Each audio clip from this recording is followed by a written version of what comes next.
Story share करूंगी आप लोगों के साथ। वो मेरे मामा जी के यहाँ जब मैं गई थी तो मल्टीपल टाइम्स उन्होंने मेंशन किया इस चीज़ को। तो मेरी माँ जब हाई स्कूल कर रही थी इन 50s, अब टॉकिंग अबाउट 50s, वो जब हाई स्कूल कर रही थी तो उन्होंने अपने चाचा से कहा कि मुझे पढ़ना है। फिर उस टाइम में लड़की ने कह दिया पढ़ना है, हाई स्कूल कर रही थी, बहुत बड़ी बात थी। तो फिर उनके चाचा जी गए, नाना से कहा कि प्रेम पढ़ना चाह रही है, उसको पढ़ाना कैसे पढ़ा सकते हैं हम लोग।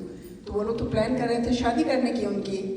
फिर बात आगे बढ़ी और उन्होंने कहा कि नहीं, लड़का ऐसा ढूंढेंगे जो इसको पढ़ाएगा।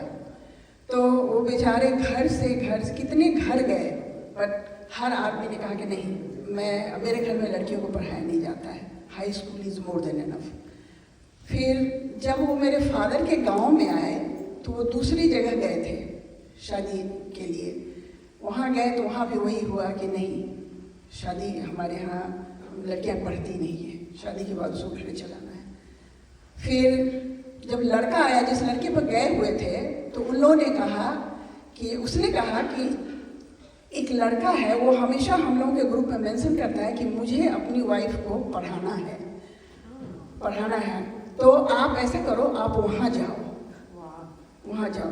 फिर उसी दिन वो उनको ले करके, वही लड़का उनको ले करके अपने दोस्त के पास गया और कहा कि देखो ऐसे ऐसे ये अपनी लड़की को इनकी लड़की को जो पढ़ाएगा उसी से ये शादी करेंगे उसकी।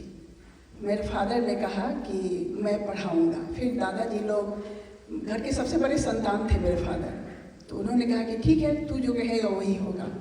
फिर जब मेरी माँ की शादी हुई, वो आई घर, पापा के घर, मैं अपने ससुराल। वहाँ पे समझिए कि उनको पढ़ाने के लिए फाइनेंशियल सपोर्ट जो है, क्योंकि गांव में शादी हुई थी तो वहाँ से फिर उनको डॉन में रखने के लिए फाइनेंशियल सपोर्ट अच्छा खासा चाहिए था। फिर फादर ने मेरे कहा कि नहीं, मुझे पढ़ाना है नो मैटर व्हाट। उन्होंने ट्यूटरिंग शुरू की। ट्यूटरिंग करके वो जो पैसे मिलते थे उससे मेरी माँ को डॉन में रखा उन्होंने, और उन्होंने मास्टर्स कराया और मास्टर्स के बाद 60 में मैं हुई और मेरे होने के बाद फिर माँ मेरी प्रोफेसर बनी। It's a miracle, that's all I can say.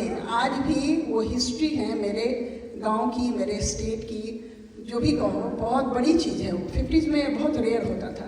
फिर मेरी माँ प्रोफेसर बनी तो वो लेडीज़ गर्ल्स के कॉलेज में थी। वहाँ से फिर उसको ट्रांसफ़र फादर ने करवाया, जहाँ उन्होंने कॉलेज खोला, फाउंडर थे, उसमें मेरी माँ को ट्रांसफ़र करवाया। She was only one lady out of 1000 students, boys students. या उसके बाद वो तो घिरी रहती थी 500 मेल लोगों के बीच में। तो ये मीन्स उसकी एक आदत हो गई थी कि आई एम द बेस्ट। और सी वॉज सी, सो वो हर जगह एक एग्जाम्पल रही है हम लोगों के लिए।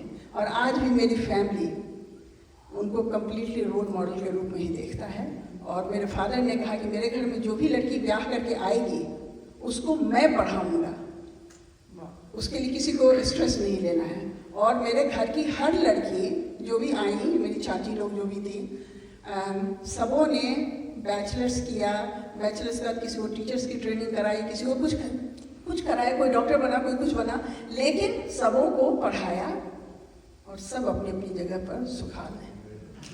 और हर व्यक्ति उनको याद करता है, मेरे फादर को, मेरी मदर को। तो यही कहानी थी हमारी जो कि no, she left us only in 60 of age.